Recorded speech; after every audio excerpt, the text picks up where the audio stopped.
अस्सलाम वालेकुम मेरे प्यारे दोस्तों, आज मैं आप लोगों को मोहम्मद अरबी सल्लल्लाहु अलैहि वसल्लम का और एक बुढ़िया का वाक़या सुनाने जा रहा हूँ। एक बुढ़िया थी मक्का में जो मोहम्मद अरबी सल्लल्लाहु अलैहि वसल्लम से बुग़्ज़ रखती थी और आप सल्लल्लाहु अलैहि वसल्लम को बुरा भला कहती थी। और एक दिन आप सल्लल्लाहु अलैहि वसल्लम के डर से मक्का छोड़कर जा रही थी और आप सल्लल्लाहु अलैहि वसल्लम भी उस बुढ़िया का सामान सर पे उठाए हुए आप उसके पीछे पीछे जा रहे थे। तो आप सल्लल्लाहु अलैहि वसल्लम के सामने उस बुढ़िया ने आपको गाली दिया तो आप सल्लल्लाहु अलैहि वसल्लम ने क्या जवाब दिया कि वो औरत रोने लगी और आप सल्लल्लाहु अलैहि वसल्लम के कदम मुबारक पर गिर गई। दोस्तों, वाक़या सुनिएगा।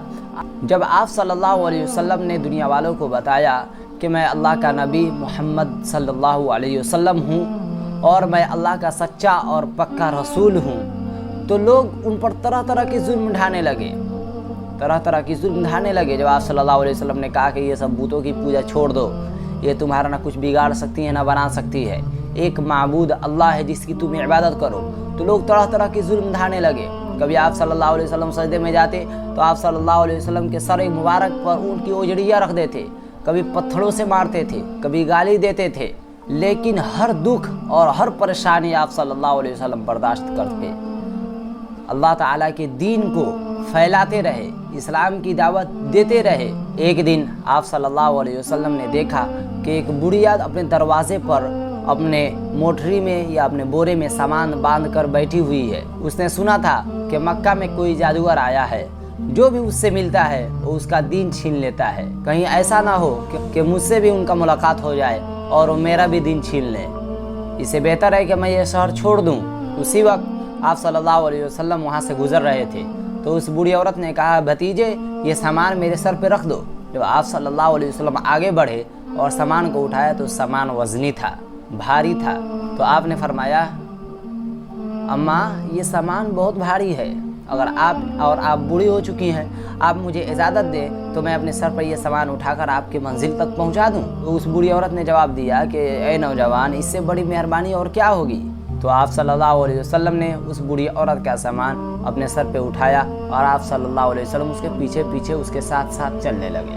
जब आप सल्लल्लाहु अलैहि वसल्लम सामान अपने सर पर रखकर उसके साथ साथ चलने लगे तो उस बूढ़ी औरत ने कहा कि ए नौजवान, मैं तुम्हें एक नसीहत करती हूँ कि तुम ये मक्का शहर छोड़कर चले जाओ, क्योंकि मक्का में एक मोहम्मद नाम का जादूगर आया है।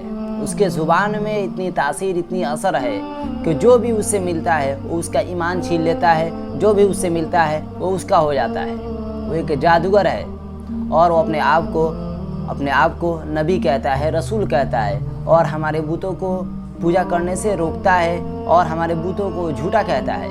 ऐ नौजवान, मैंने अपनी पूरी ज़िंदगी अपने बूतों की पूजा की है। मैं ये नहीं चाहती कि मैं आखिरी वक्त में अपने खुदा से बगावत कर बैठूं। इस तरह पूरा रास्ता जब तक मंजिल नहीं आई तब तक आप सल्लल्लाहु अलैहि वसल्लम की बुराई और आप सल्लल्लाहु अलैहि वसल्लम की तौहीन करती रही और आप सल्लल्लाहु अलैहि वसल्लम बगैर कुछ बोले उस बूढ़ी औरत का सामान अपने सर पर उठाकर साथ साथ चलते रहे। जब उस बूढ़ी औरत का मंजिल आया तो वहाँ पे आप सल्लल्लाहु अलैहि वसल्लम सामान उतार कर वापस होने लगे तो उस औरत ने कहा कि ए नौजवान, ए बेटा, अपना नाम तो बताते जाओ। आप सल्लल्लाहु अलैहि वसल्लम ने कहा कि नाम में क्या रखा है, आपका तो काम हो गया। तो औरत ने कहा कि मैं जब अपने घर जाऊंगी तो कहूंगी अपने घर वालों से कि एक रास्ते में एक नौजवान मिला था जिसने मेरी मदद की, अपना नाम तो बताओ कि तुम कौन हो। तो आप सल्लल्लाहु अलैहि वसल्लम ने फरमाया, माँ, आपने पूरे रास्ते जिस मोहम्मद की बुराई की, जिस मोहम्मद को बुरा भला कहा, मैं वही मोहम्मद रसूलुल्लाह हूँ, मैं वही अल्लाह का रसूल हूँ, अल्लाह का नबी हूँ। इतना सुनना था कि उस औरत की आंखों में आंसू आ गए और आप सल्लल्लाहु अलैहि वसल्लम के पैर कदम मुबारक पर गिर गए और माफ़ी मांगने लगी और कहने लगी कि तुम्हारे चेहरे का नूर बता रहा है कि तुम सच्चे और पक्के अल्लाह के रसूल हो और मुझे कलमा पढ़ाओ, मुझे मुसलमान बना दो। दोस्तों, ये थे मोहम्मद अरबी सल्लल्लाहु अलैहि वसल्लम के अखलाक। दोस्तों, हम मुसलमानों के भी अखलाक ऐसे ही होने चाहिए। गैर मुस्लिम है वो हमारे कुरान और हदीस को पढ़ने नहीं आएंगे, वो हमारा अखलाक देख कर ही समझ जाएंगे कि हम मुसलमान हैं या कौन है। तो हमें अपने अखलाक को बदलना चाहिए, सुधारना चाहिए। हम इस तरह बने کہ جب کوئی اور دیکھے غیر دیکھے تو سمجھ جائے کہ یقیناً یہ مسلمان ہی ہو سکتا ہے، یقیناً یہ مسلمان ہی ہے۔ اس کے اخلاق سے، اس کی عادت سے ہمیں معلوم چل رہا ہے کہ یہ مسلمان ہے، اللہ کا بندہ ہے۔ دوستو آج کی ویڈیو یہی تک، ملتے ہیں اگلے ویڈیو میں۔ السلام علیکم ورحمۃ اللہ۔